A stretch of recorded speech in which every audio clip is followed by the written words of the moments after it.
the towns, traders and the craftspersons.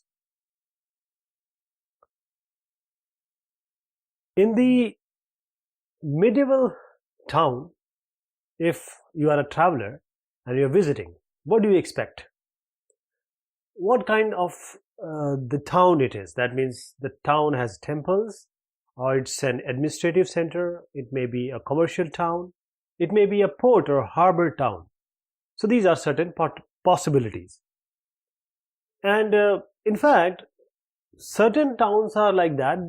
They embellish, or you can say they combine these all, say, several functions, like the administrative centers, temple towns.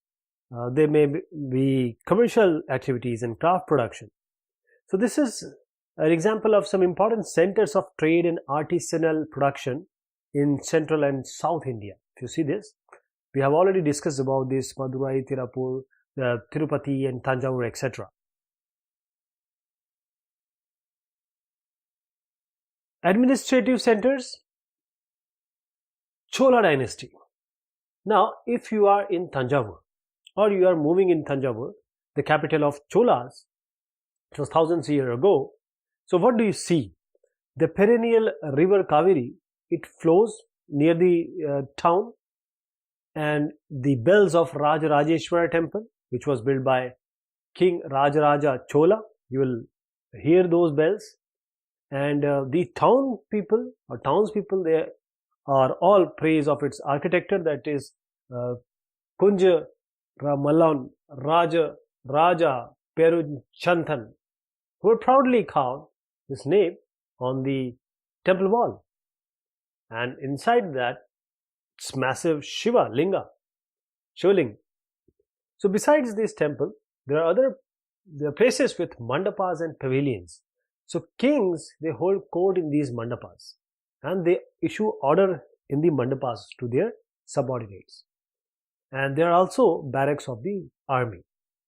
Now the town is bustling with markets selling grain. We are talking about the Chola dynasty, how it will be. Selling grain, spices, cloth and jewelry. Then the water supply for the town comes from well and tanks.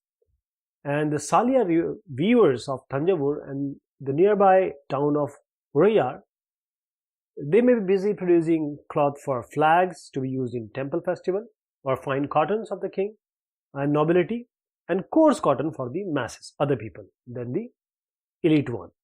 And some distance away at Swamimalai, the sthapatis, or you can say the sculptors, they might be making exquisite bronze idols, and or you can say tall ornamental bell metal lamps. So when we say temple towns and pilgrimage center, as we just saw that this is about the administrative center, we saw about a case study of Chola dynasty. Now the temple towns and pilgrimage centers, Tanjavur is of course an example of temple town, and this temple town, it represents very important pattern of urbanization, urban settlement, the process by which these cities actually develop. And the temples are actually the central point to the economy and society. So rulers, they build temples in order to show their devotion, also to show their might. So they also endowed temples into grants of land and money to carry out various rituals. They feed pilgrims, priests and celebrate festivals. So pilgrims who flocked to the temples, they also made certain donations.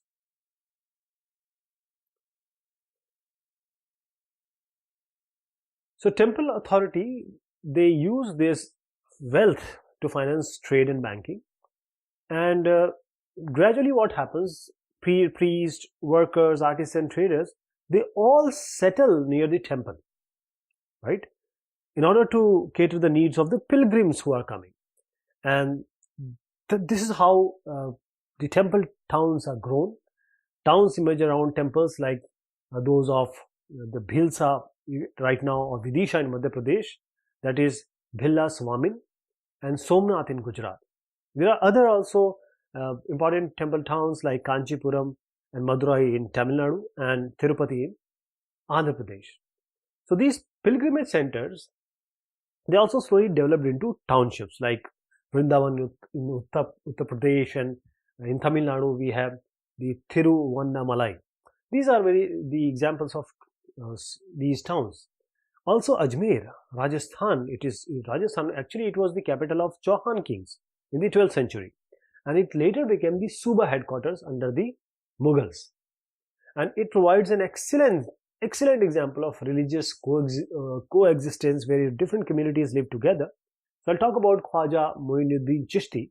Before that, let me take you to this bronze statue of Krishna subduing the serpent demon Kalia.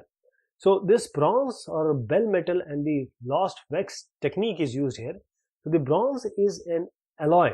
This contains copper and tin, and bell metal contains a greater portion of tin other than the kinds of bronze, and this produces a bell-like sound. And these Chola bronze statues were made using the lost wax technique. So what happens here? What is this technique? First, an image was made of wax, first of all wax. So this was covered with clay and allowed to dry.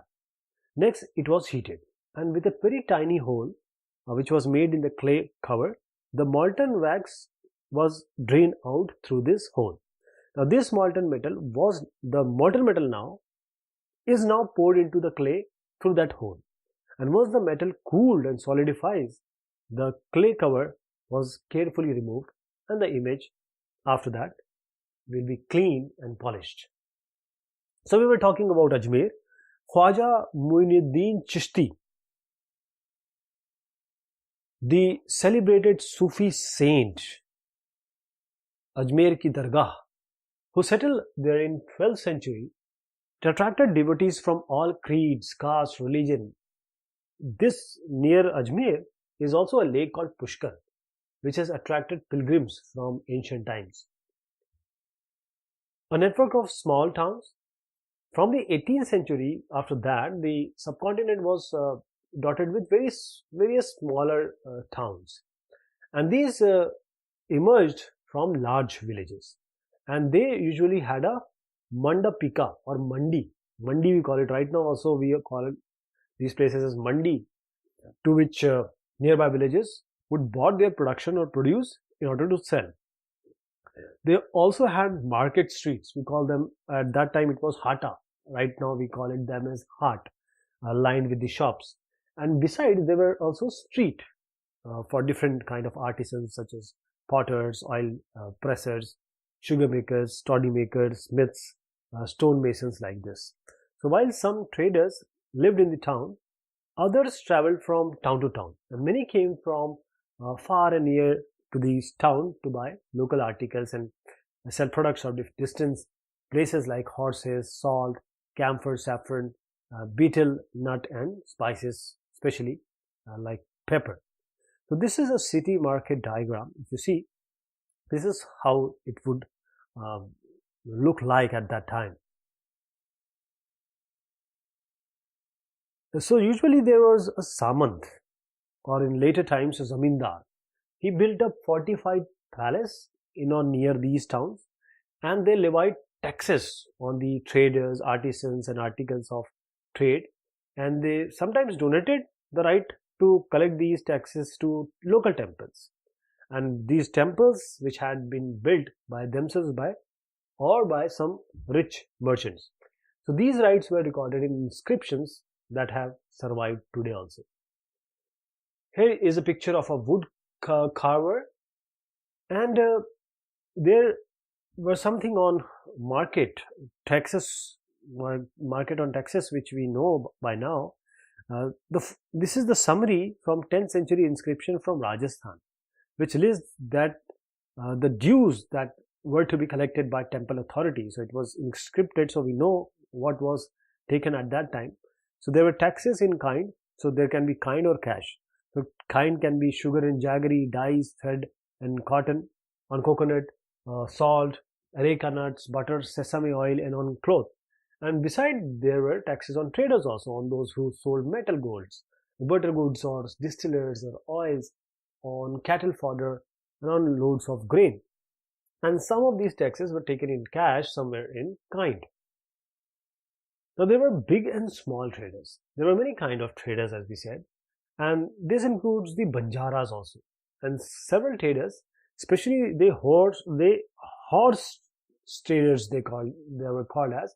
They actually formed associations with headmen who negotiated on their behalf with the warriors who bought horses.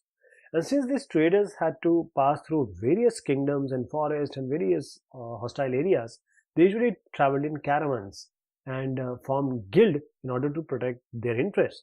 And there were several such guilds in South India from the 8th century afterwards. So the most famous being the Mani Gramam and Nanadesi. So these guilds traded extensively both within the peninsula and with Southeast Asia and China.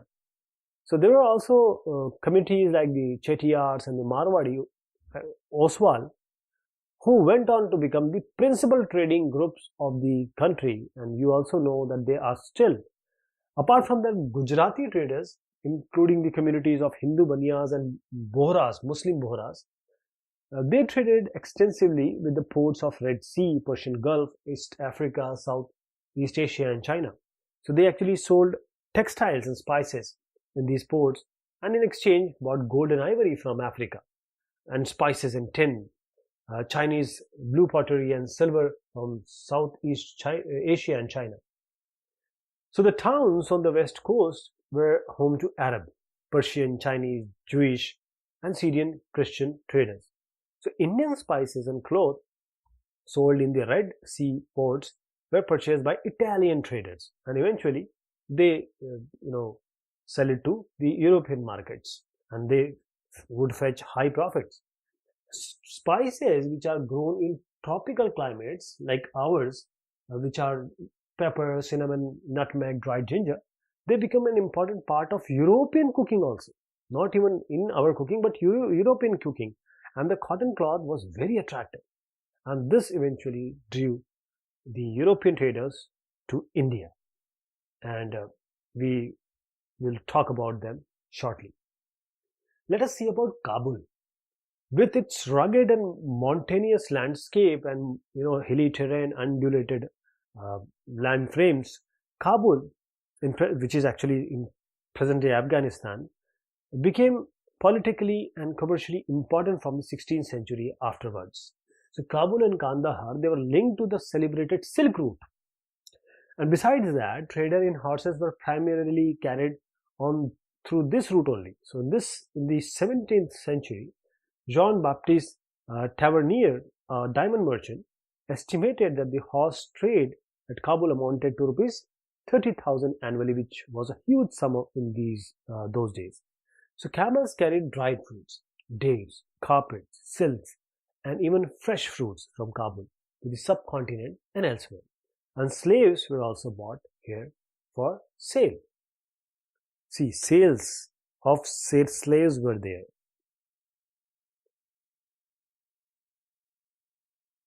So before we talk about craft, I want to take your notice to this. This is a 17th century and a shawl border, and this is a candle stand, brass with black overlay. How beautiful it is. Let me enlarge it and show you. This is how it looks. So beautiful at that time. People have that skill to make all these. So crafts in town, the craftsperson of Bidar, they were so famed from their inlay work in copper and silver that it came to be called Bidri because of Bidar. So the Panchalas or Vishwakarma community, consisting of the goldsmith, bronzesmith, blacksmith, mason and carpenter, they were essential to the building of temples. They also played an important role in the construction of palaces, big buildings, tanks and reservoirs. Apart from that, weavers such as Saliyar or Kaikolars, they also emerged as prosperous communities. They were making donation to temples. So some aspect of this cloth making, like the cotton cleaning, spinning and dyeing, they actually became specialized in independent crafts because of the need of that hour. So as I said, this is a shawl border, all by hand. This is a candle stand.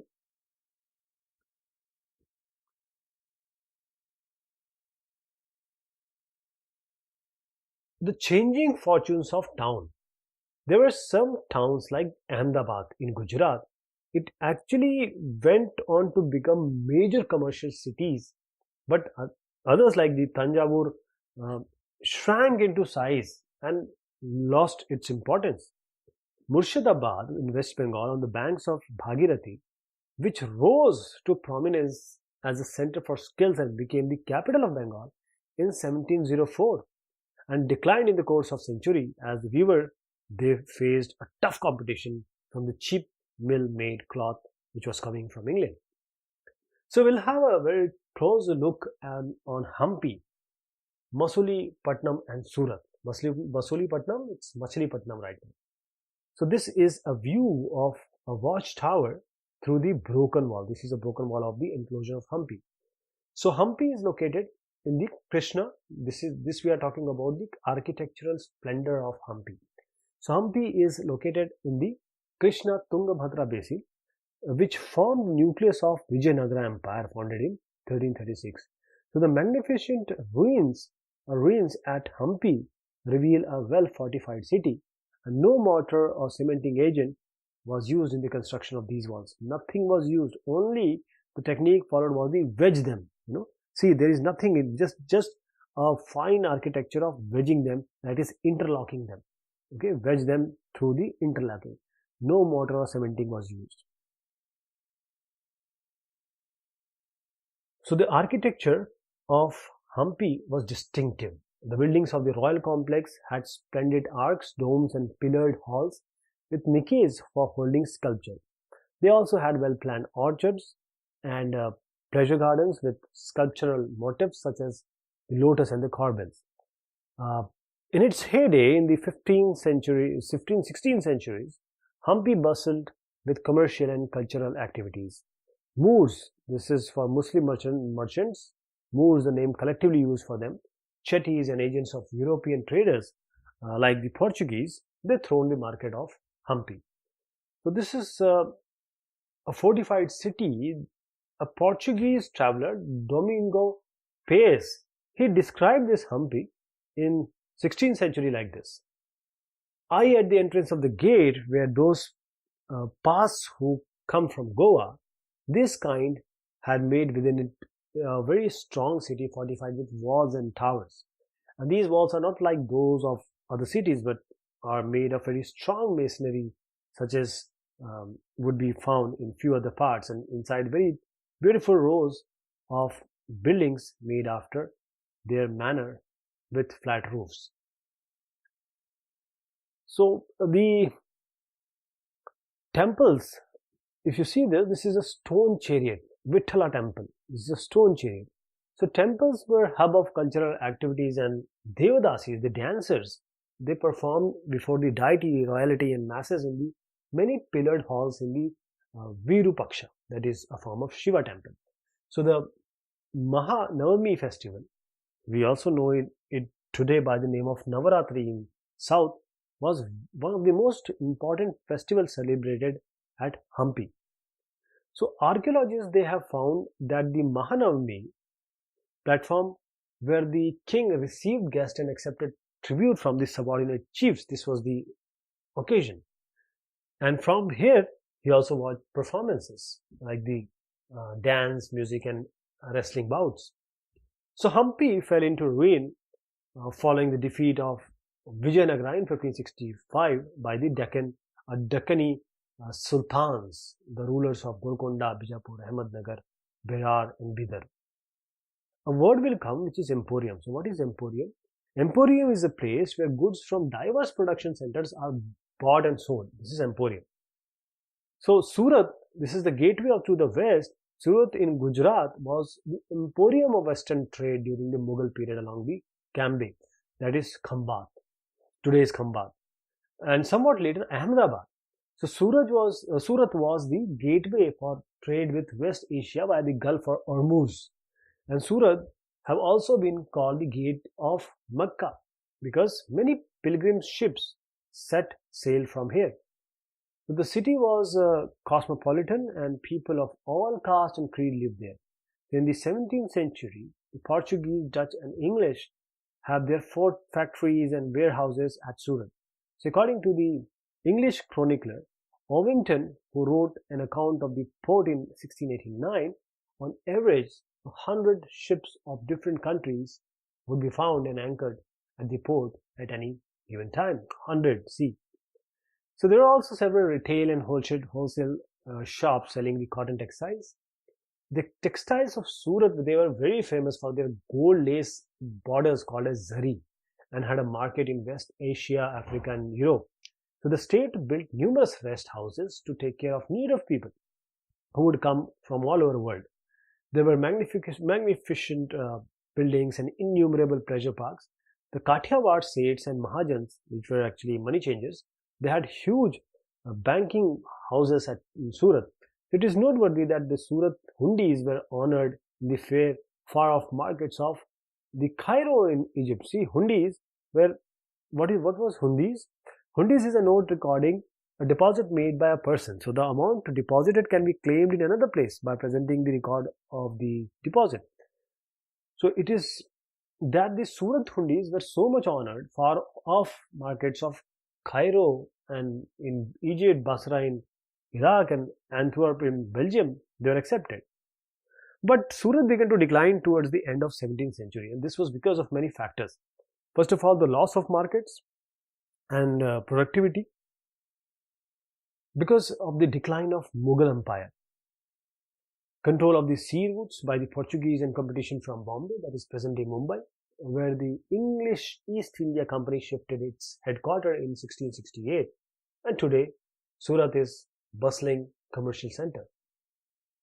Then fishing in troubled waters, that is Machilipatnam or Muslipatnam. So the town of Muslipatnam, as we say that it is Machilipatnam, literally fish port town, lay on the delta of Krishna river.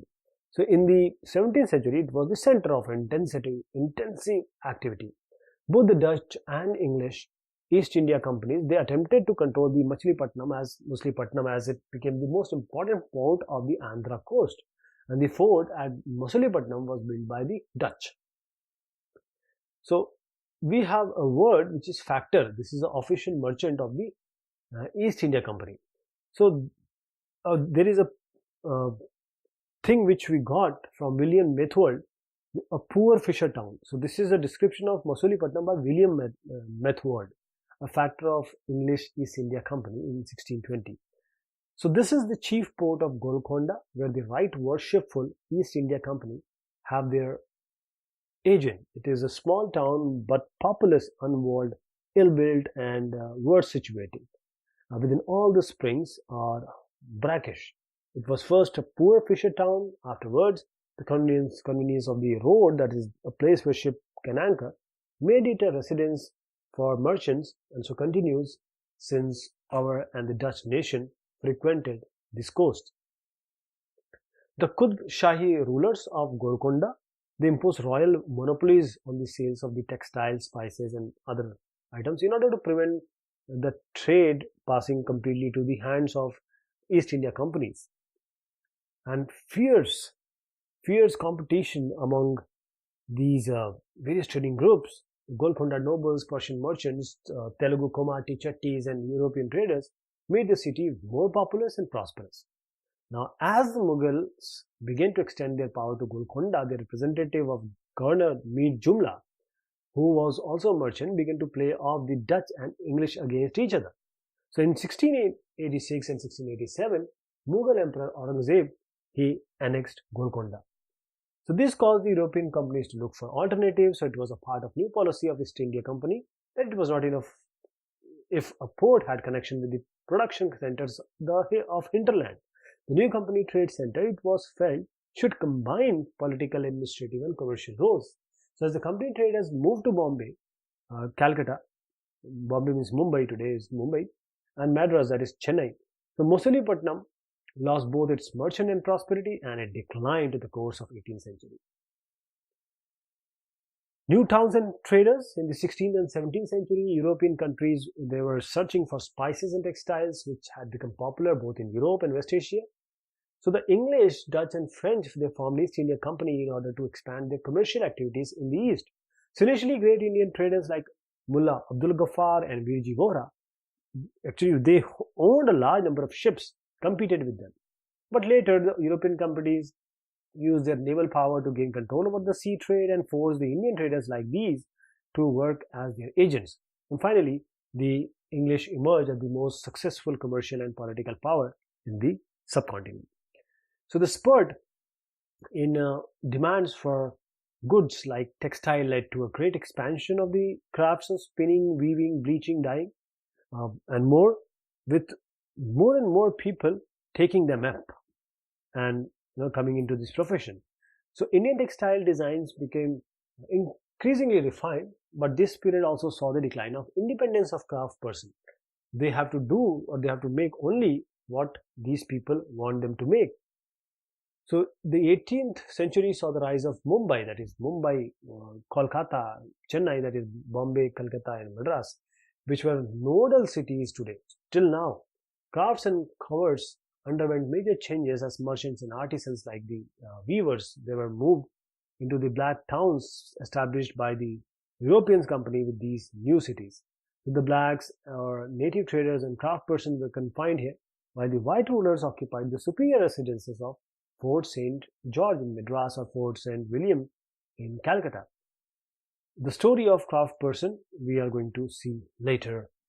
This is a Bombay street, early 19th century. It would have been like this.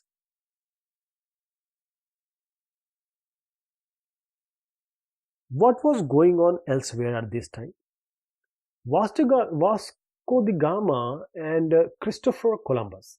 So in 15th century, Vasco da Gama and Christopher Columbus, in the 15th century, European sailors undertook unprecedented exploration of sea routes. They were driven by a desire to find ways of reaching Indian subcontinent and in order to get spices. So Vasco da Gama, a Portuguese sailor, he was one of those who sailed across the Atlantic to the African coast, went round it, crossing over to the Indian Ocean. His first journey took more than an year. He reached Calicut in 1498, returned to Lisbon, the capital of Portugal, the following year. He lost 2 of his 4 ships, and of the 170 men, only 54 survived. So in spite of the obvious hazard, the routes that were opened up proved to be extremely profitable, and he was followed by the English, the Dutch and French sailors. So the search for sea routes to India had another very unexpected discovery, you can say, fallout. On the assumption that the earth was round, Christopher Columbus, he was an Italian, decided to sail westwards across the Atlantic Ocean to find a route to India. See, he landed in the West Indies. This is how the name has come, West Indies, Indies from India, in 1492. So he was followed by sailors and conquerors from Spain and Portugal who occupied large portion of Central and South America after destroying earlier settlements in the area.